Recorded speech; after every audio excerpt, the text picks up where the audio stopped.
For this session of Return 90, I want us to begin it with just like a really intentional reflection. Return 90 is anchored on the story of the woman caught in the act according to her accusers, and the accusers already knew her judgment. But when the accusers faced their own shadows, they walked away and left her there. And they left her with the most desirable witness you would wish to have, where the witness did not tell her that she was innocent.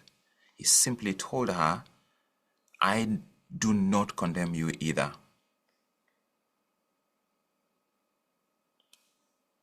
Those who accused her walked away, but their accusations are at different levels. There are internal accusations, there are external accusations.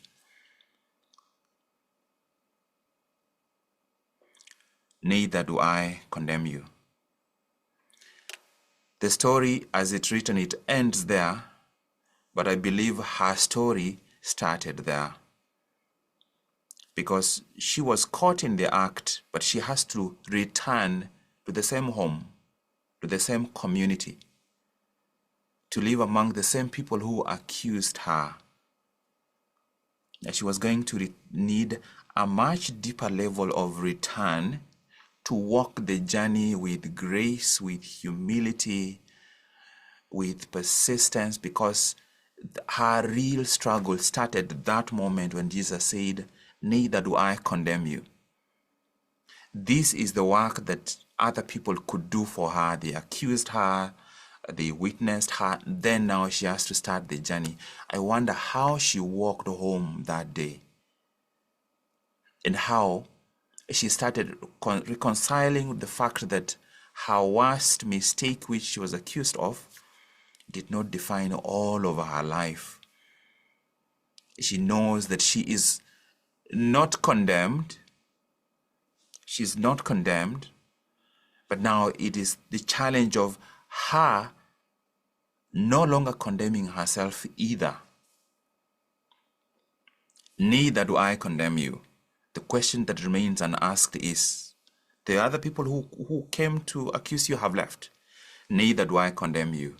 Do you absolve you? Do you condemn you, or do you absolve you? So I want us to just go into reflection. The Return 90 is anchored on two pieces, the 6 needs and the 6 layers. I just want us to think through just the layers. Environment, behavior, capabilities. And capability is different from capacity. Capacity is everything together. Beliefs, identity, and then at the core is the core self.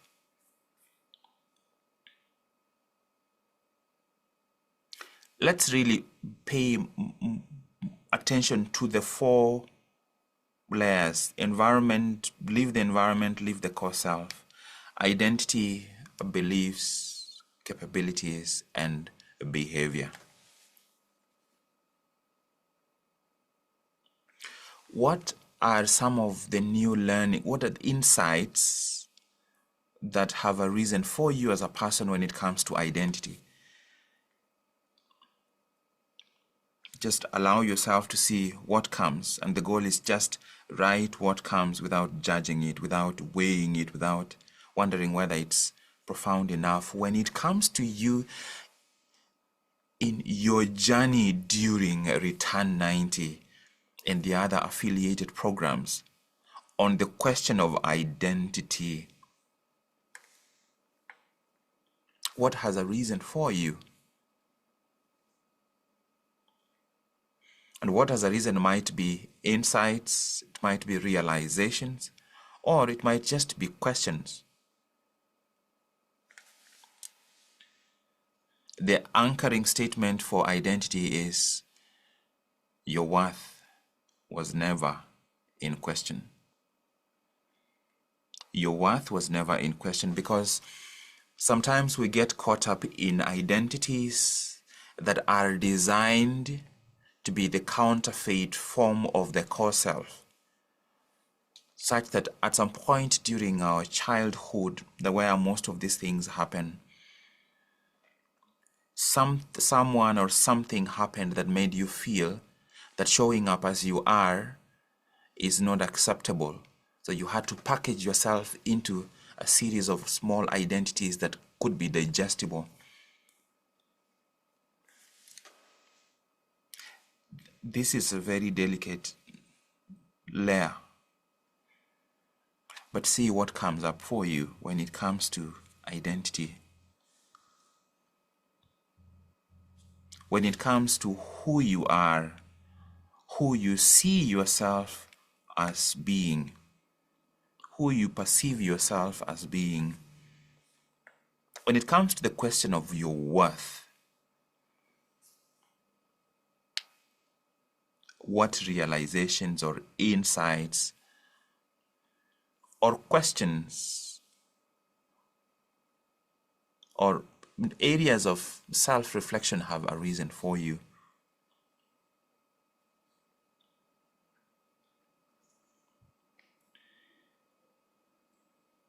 The second layer among those four, which is the third layer from inside, is core self-identity. The next one is beliefs. And beliefs are of two types. Beliefs can be permissions or limits. A belief can permit you or a belief can limit you. That's a very simplistic way of subdividing them. When it comes to beliefs, what insights have arisen for you? Has there been any new learning? Is there any question that has become more prominent for you in the area of beliefs?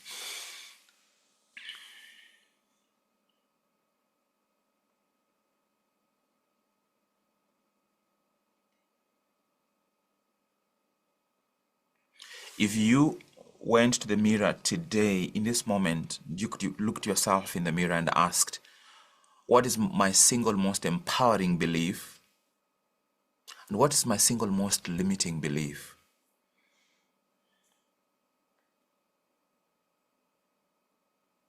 What is this belief that is essentially like a superpower for you?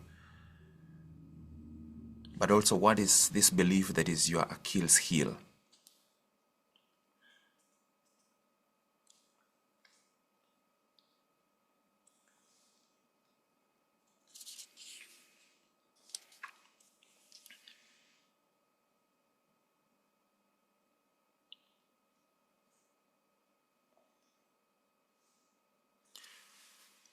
Those two questions are meant to point to one central question. And this is, I feel like I'm still excavating in this area. And the question is, what is my single most powerful belief? What is the single most powerful belief in my life?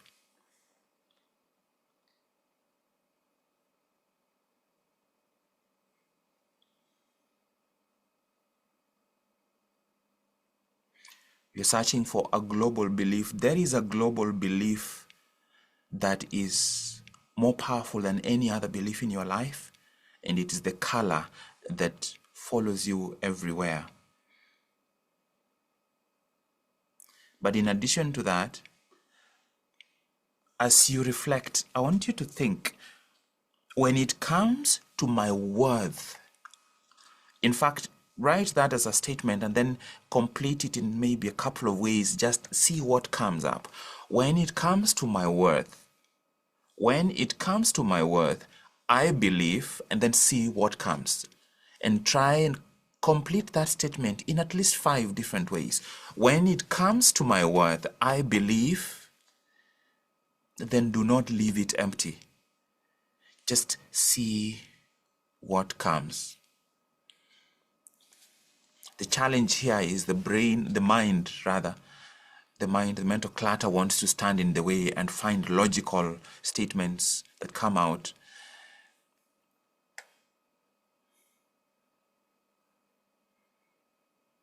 The logical mind right now is judging your handwriting. It's like, that's not how we write G. Catch it and see whether you can stay centered. We are doing something very delicate, but something very powerful. When it comes to my worth, I believe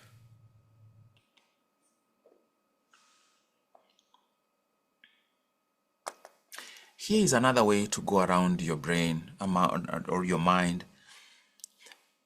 Is another way to express the same thing. When it comes to my worth, I know.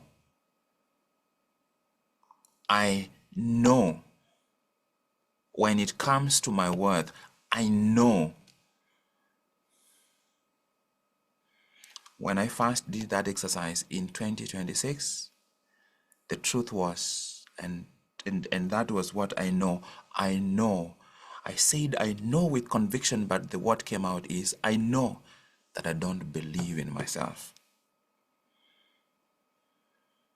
And it's that point, at that point that I came face to face with one of the most powerful controlling beliefs in my life. In this season right now, I'm beginning to share a lot of my story, but when someone comes across my story the first time, they think I'm so caught up with, oh, this is what I've done. I just know that there are things I've done in my life because I did not believe in myself. So I needed to get an impressive certificate, or get a degree, get a different course, go to that country. All these things were not done from expression of my worth. They were done in the quest to prove my worth. When I was in medical school in my 4th year, I failed one exam. When I had an external examiner who decided I needed to redo surgery rotation.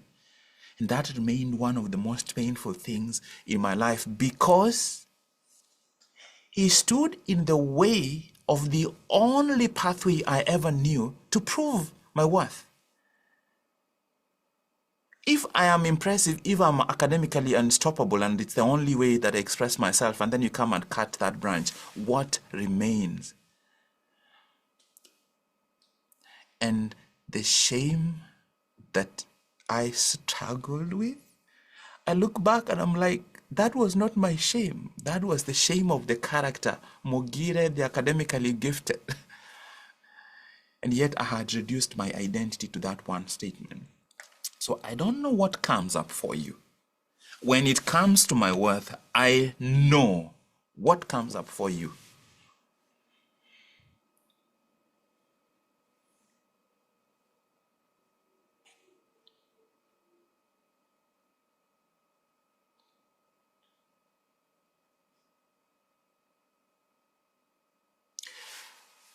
I want you to think of a 3-year-old or even a 2-year-old.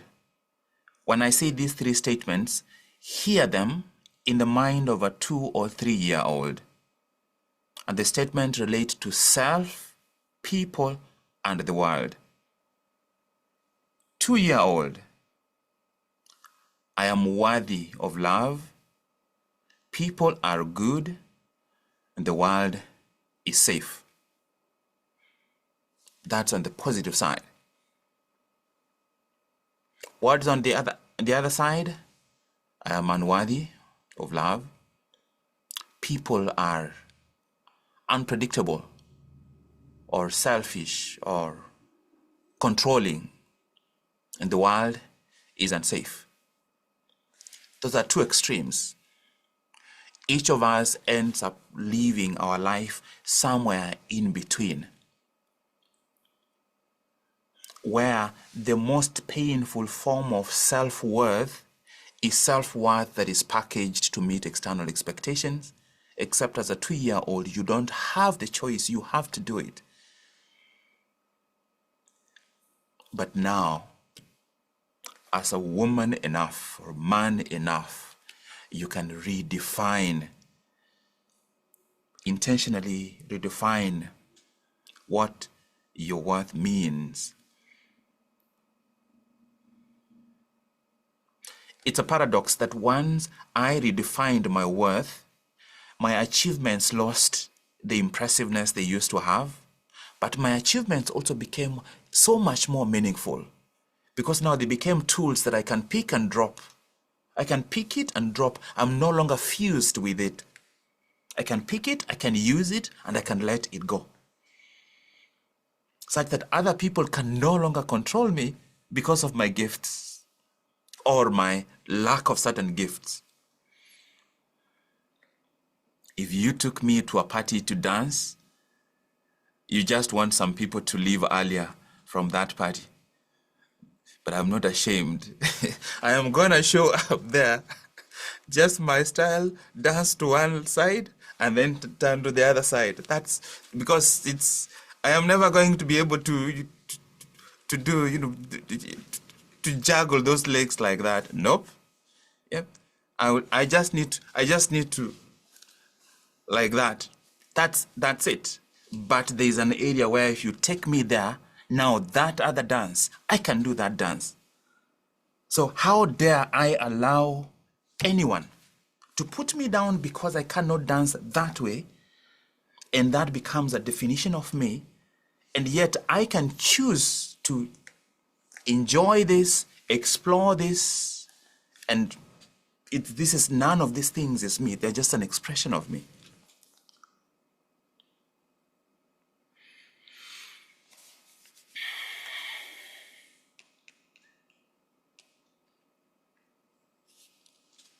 The next layer is capabilities.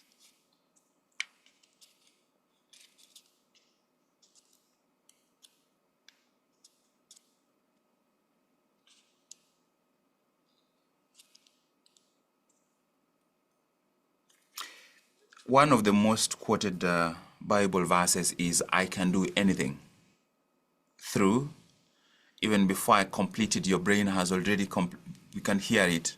I can do anything. I can do anything. It doesn't say anything, it says everything.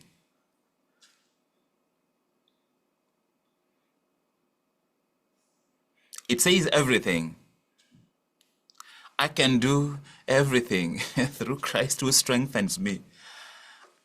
I can write, I can treat patients, and I can dance. Now, the question is, will I dance the way I treat patients? Because if I did that, patients will die. Will I?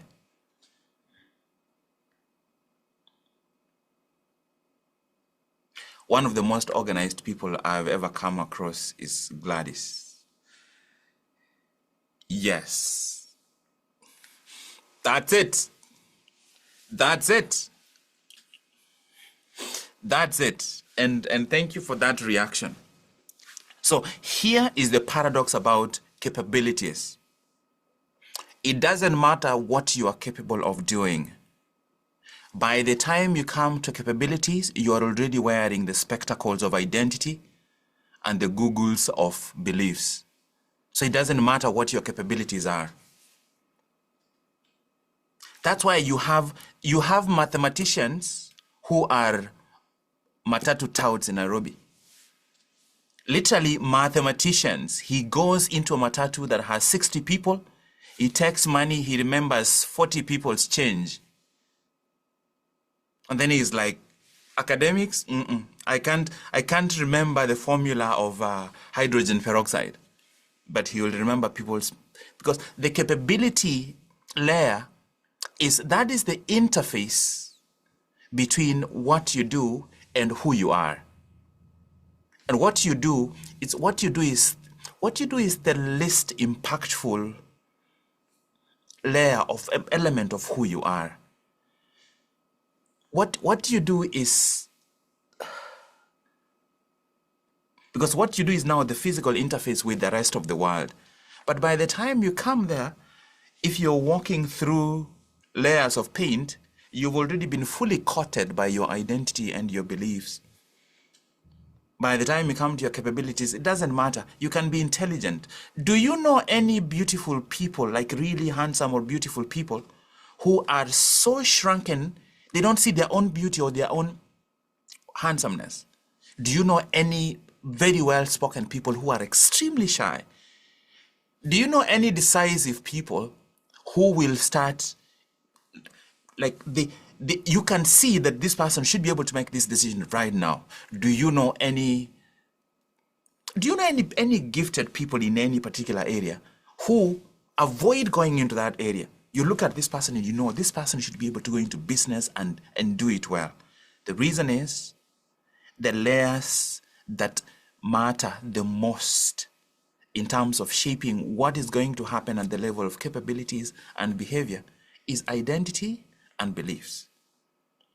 Once I say that I know that I don't trust myself, I know that I don't trust myself, everything that I'm going to do is about compensating. And I will tell you that's how I lived most of my life. I lived my life for compensation. Trying to compensate, trying to buy my worth. My worth was never in question, but my identity, my beliefs had already set me on a pathway to try to compensate. So for you, when it comes to your capabilities, the question is flipped. Which capabilities have you over-indexed? Which capabilities have you over-relied on?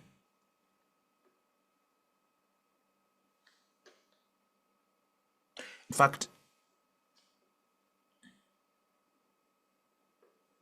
if you were to draw a circle, you will realize that there is a percentage, maybe 20-30% of your capabilities, which are literally most of the time, this is where you are living. And a lot of what remains are blind spots.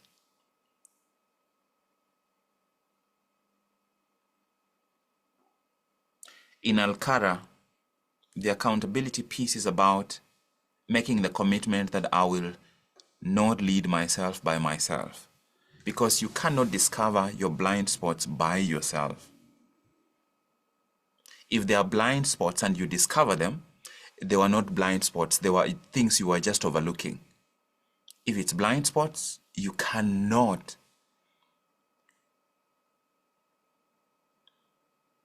That's why, so for example, Gladys, I mentioned that I believe that you are the most organized because from how I have interacted with you, right? This is why there are attributes of our lives other people see that we don't.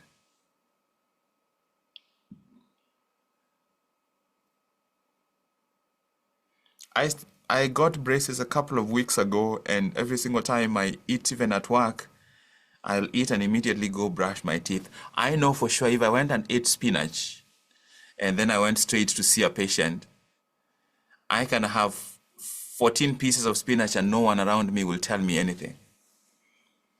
Right? And that is what happens. You have spinach all over you. You have spinach of creativity, spinach of unique ideas, spinach of leadership, right?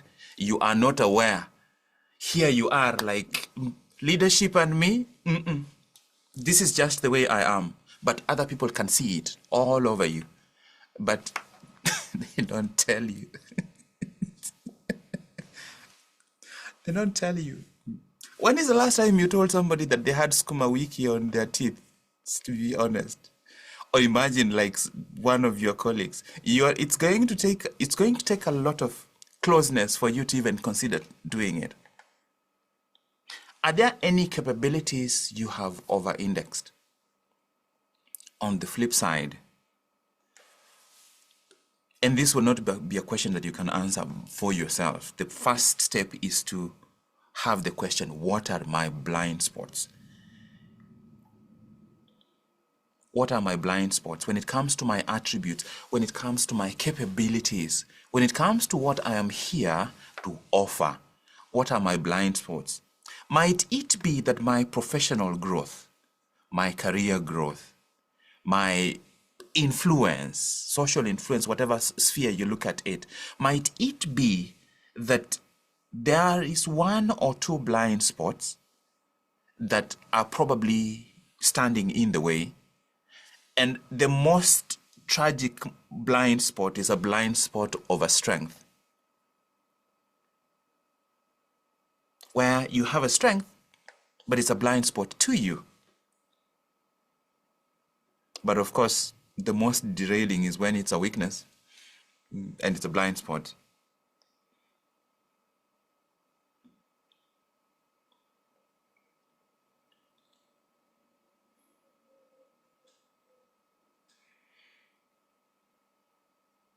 Are there any capabilities you've over-indexed?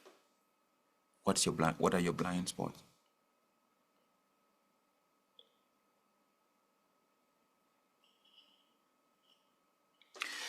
In the course of Return 90, when it comes to the area of behavior, which is the fifth layer, one of the four, but the fifth layer, when it comes to the area of behavior, this is the distillation point of all these three: identity, beliefs, and capabilities. They all point down. This is the question of orientation. What is your orientation when it comes to behavior? Is your behavior oriented towards expression of your unique gifts? Is it an expression, or is it an attempt to prove?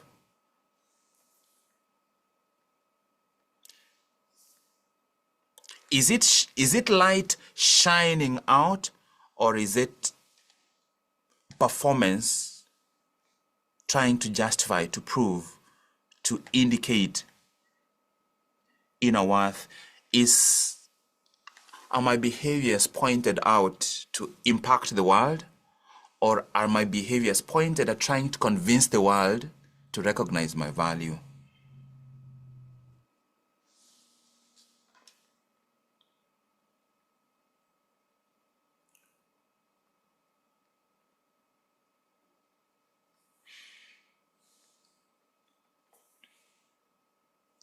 They brought her to the courtyard at the temple and stood her up and said she's the one who was caught.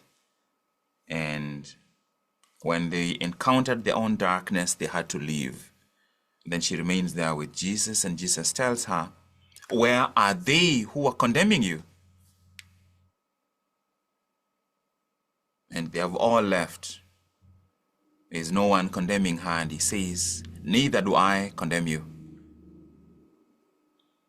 And then she has to walk back.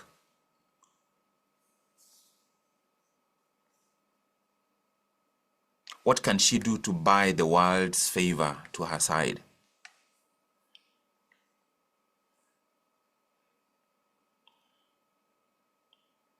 What can she do? What can she do to convince those men that were accusing her that now she's innocent?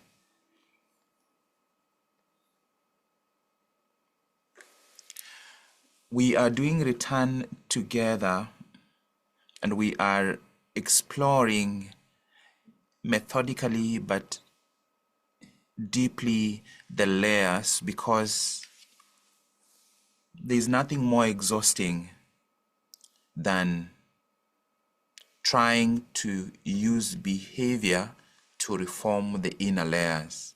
It's like trying to paint the windows of a building to change the foundation.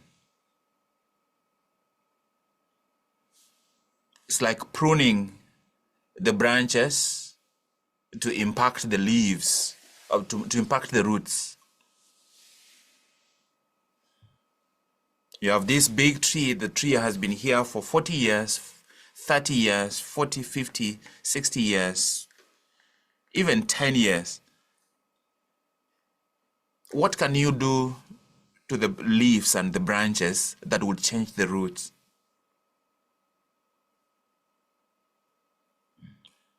What if you really shook the branches? Like you really shook the branches. What will it do to the roots? The roots maintain their character. If anything, the roots become deeper. Just the way they are, they just become deeper.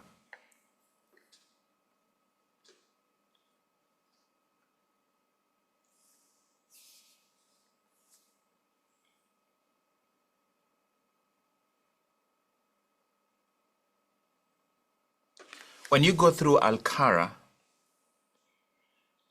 the deeper the level of awareness arises from, awareness arising at the level of identity changes all the other layers that follow. Identity will automatically change beliefs.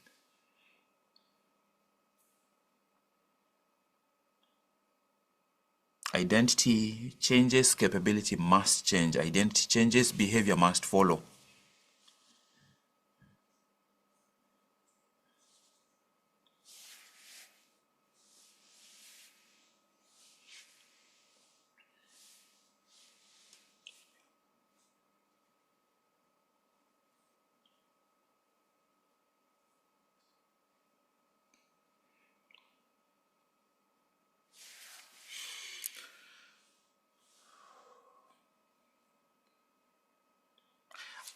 This is an opportunity for us to just truly reflect. And I am going through this with you and looking at some of what came up for me. This reflection has two parts. We can only do the first part here. And looking at some of what came up for me, and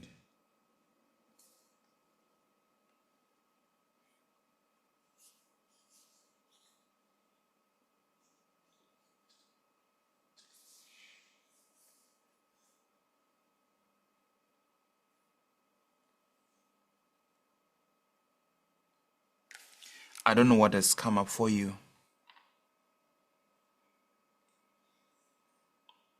I would like to get your commitment that this week,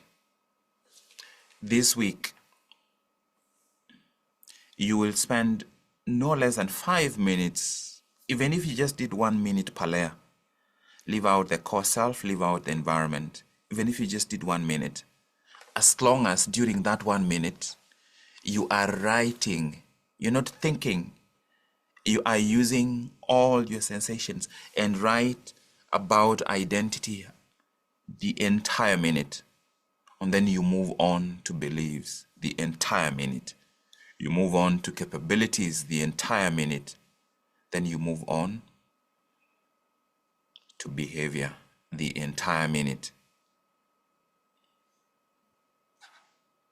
You just sit down, you time yourself. If you're able to do it for anything between 5 to 10 minutes, whatever the duration is, you distribute the time, you set the timer, and you actually set it. I would like you to make a commitment that this week you will do this every single day. One of the easiest times to do it is immediately after the daily reset.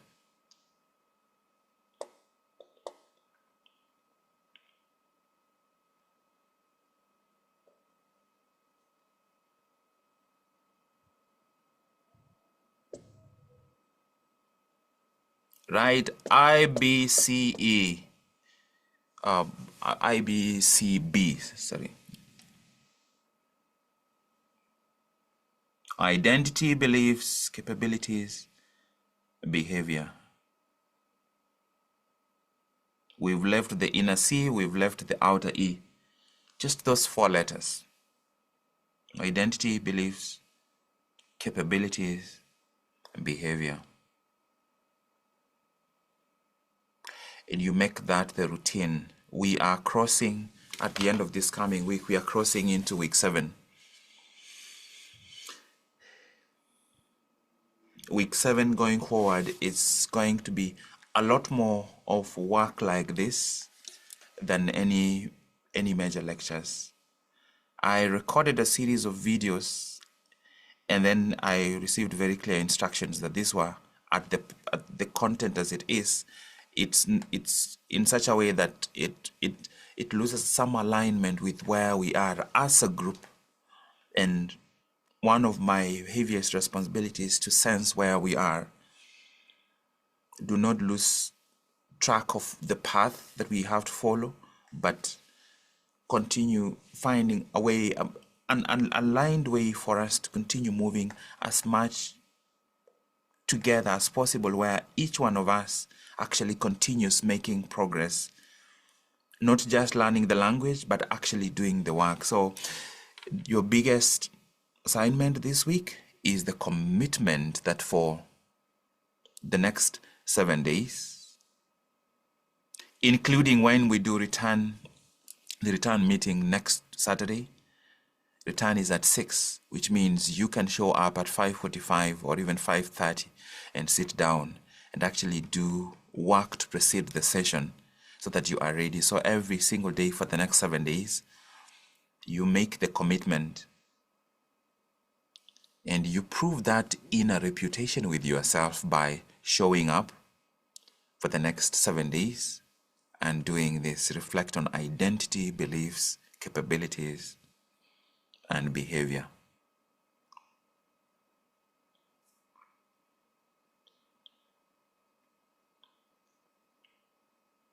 When it comes to my beliefs, when it comes to my identity, the one question you're going to spread all across them is the question, I know.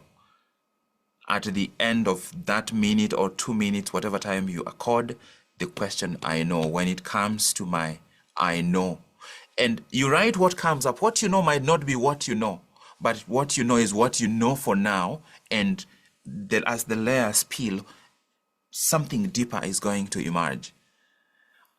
I remember when I really, for several days, I kept knowing something really inspiring, really, I feel like, yes, this is it. And then on day 7, I'm like, when it comes to my worth, I know that I don't trust myself.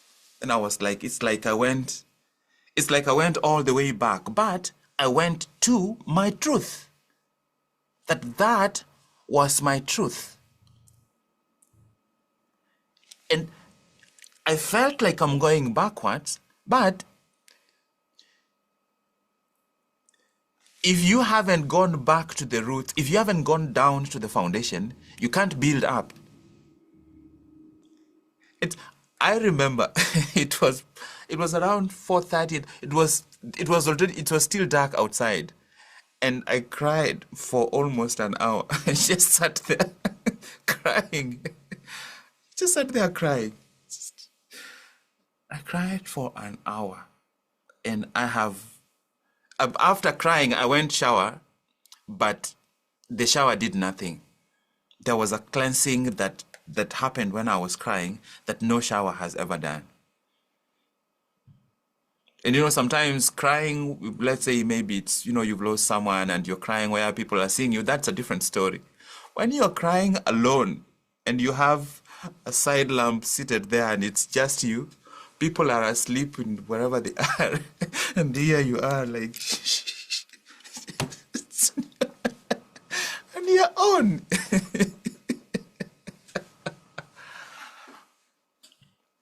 Yeah. The journey of return is what is the pathway for me to return to my truth, return to my voice, return to my power. And how do I return there at the level of identity, at the level of beliefs, at the level of capabilities? And then the easiest and most amenable level, which is the level of behavior. Within behavior, taking action is the easiest thing.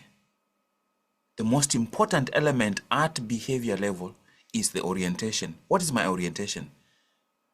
When I'm speaking here to you today, what is my orientation? Am I trying to impress Debbie and Shiro and Abby and Isabel and Ruth? Or am I authentically here to express what I have so that if I stumble, that's okay? Because my orientation is not to impress you. It's just to express. If what I express is not valuable enough for you to plug in, and you move on and you turn your attention to another coach, that's okay. Because it leaves me with the room to continue pursuing my truth, my voice, my power. Even when it feels inadequate. If it's inadequate, but it is my truth, I want it. I don't want it to be adequate and it's someone else's voice. For me to show up here and start sounding like Martin Luther. When the architects of our nation wrote the magnificent words of our behavior, that's no. I want to show up here and tell you where I come from. They call me Chobu. That's my truth. My truth, my voice, my power.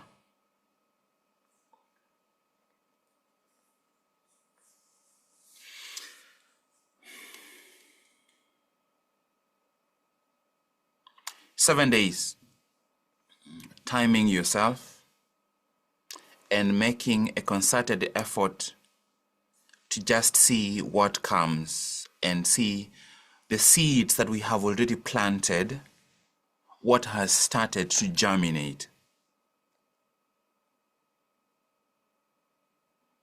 And so that as you show up for the daily reset, you are showing up to be soaked in what's available, but what is available will be of no use unless it percolates to any of these 4 layers, to your identity, to your beliefs, your capabilities, and your behavior.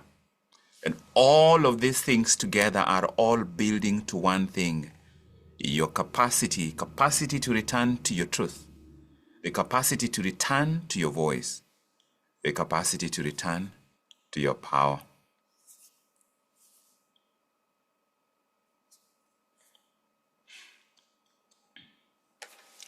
I feel a very heavy duty and responsibility to all of you, and I pray for every one of you, and I pray for myself too, that this surgical assignment that I was given this season,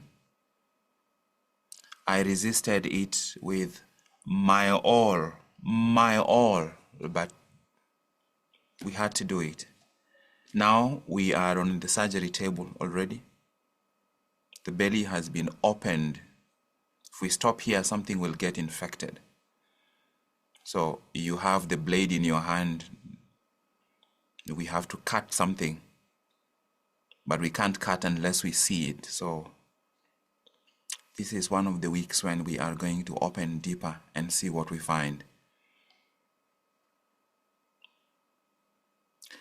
This will be one of those videos that I would also want you to rewatch. So once it's available, I will share it and rewatch it.